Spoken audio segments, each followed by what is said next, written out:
Bom, pessoal, estamos de volta para a nossa segunda aula de educação inclusiva, tá bom? A gente vai continuar falando da onde nós paramos, tá certo?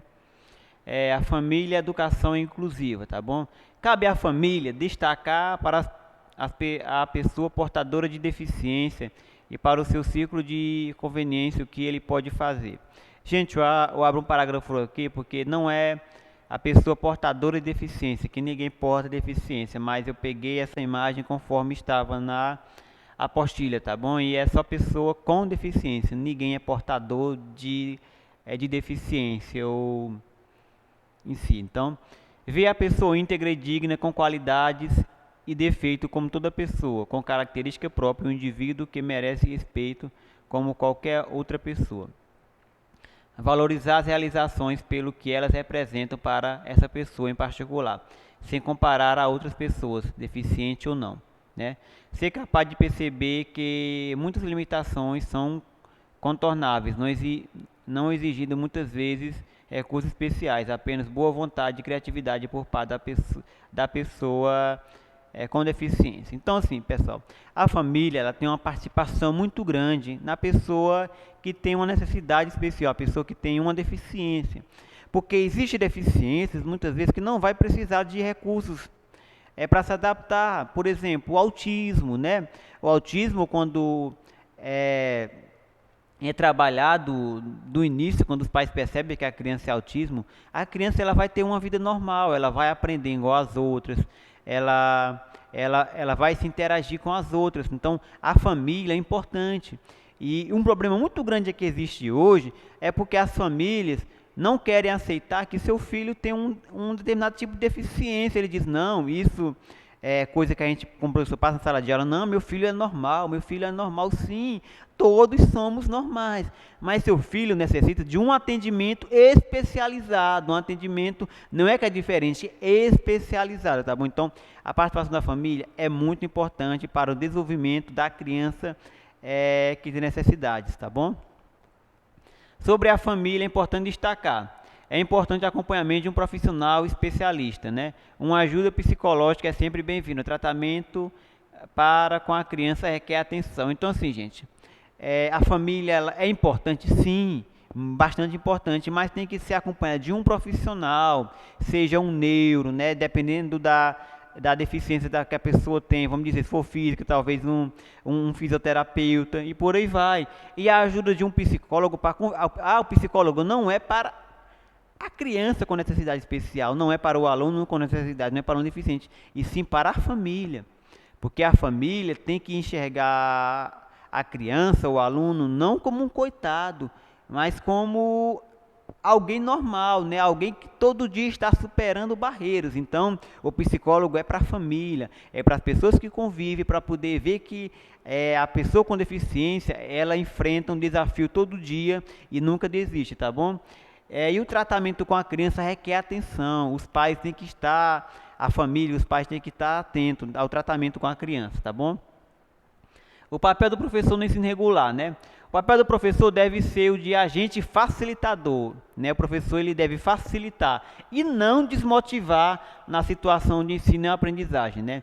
Se o professor interagir com o aluno da mesma forma que ele age com outras pessoas, com respeito, amabilidade, sobretudo com segurança, o processo de ensino e aprendizagem terá de ser grande possibilidade de se efetivar. Então, assim, o professor de ensino regular, gente, ele deve tratar o aluno com respeito, ele deve tratar o aluno com palavras carinhosas, ele deve impor ao aluno o respeito como professor, porque o professor é uma figura que merece o respeito. Então, quando o professor ele se preocupa com isso, vai ser mais fácil o aluno aprender, porque o aluno ele respeita o aluno ele vê o professor como um amigo, como alguém que está lá quando ele precisar. O papel do professor no ensino regular, né? Aqui nós temos uma imagem, né? Professor especialista mais o professor de ensino comum. A gente fala professor de ensino comum, que é os professores comuns, né? Nós temos professor especialista, né? Que é um professor normalmente que ele, além da sua formação, ele tem uma especialização em educação inclusiva, né? Ou em áreas afins, tá bom? Aí quando a gente une o professor especialista e uma professora de ensino comum, nós temos o ensino pronto, né, colaborativo para a inclusão. Competências do professor de educação especial, ó. Vamos lembrar, competência do professor de educação inclusiva, corretamente, ó. É demonstrar conhecimento dos aspectos históricos da relação da sociedade com deficiência e com as pessoas com deficiência, né? Conhecer as várias tendências de abordagem teórica da educação em relação às pessoas que apresentam necessidades educacionais especiais. Ser capaz de produzir e selecionar material didático com vista ao trabalho pedagógico. Identificar as necessidades educacionais de cada aluno por meio da avaliação pedagógica. Então, assim, o professor de educação inclusiva, ele deve conhecer todas as deficiências possíveis, né? Ele tem que saber trabalhar, elaborar atividades voltadas para aquele aluno que tem uma deficiência, né? Então, professor de educação inclusiva, o professor de apoio, né, o professor da sala AEA, eles vão elaborar atividades para aquele aluno que não consegue responder aquela mesma atividade que o professor comum passou, né? Ele tem que perceber a dificuldade que o aluno tem e como ele pode ajudar esse aluno, né? Então, assim, ele também ainda vai elaborar o plano de atendimento no serviço de apoio pedagógico, né? E sempre a preocupação é o que? Visando a intervenção pedagógica nas áreas de desenvolvimento global e encaminhamentos educacionais necessários, né? Desenvolver com os alunos matriculados em classe comum atividades escolares complementares, sobretudo a flexibilização, promovendo a adaptação do acesso ao currículo e recursos específicos necessários. Gente, a sala IEA, ela funciona assim, em contraturno. O aluno com necessidade especial, né? O aluno com deficiência, ele vai estudar na sala regular. E no AIE, em contraturno, viu? Em contraturno. Ele vai ter aquele mesmo conteúdo, só que elaborado por um especialista, né? Elaborado de uma forma que venha a aprender, porque a educação inclusiva é incluir e não inserir, tá bom?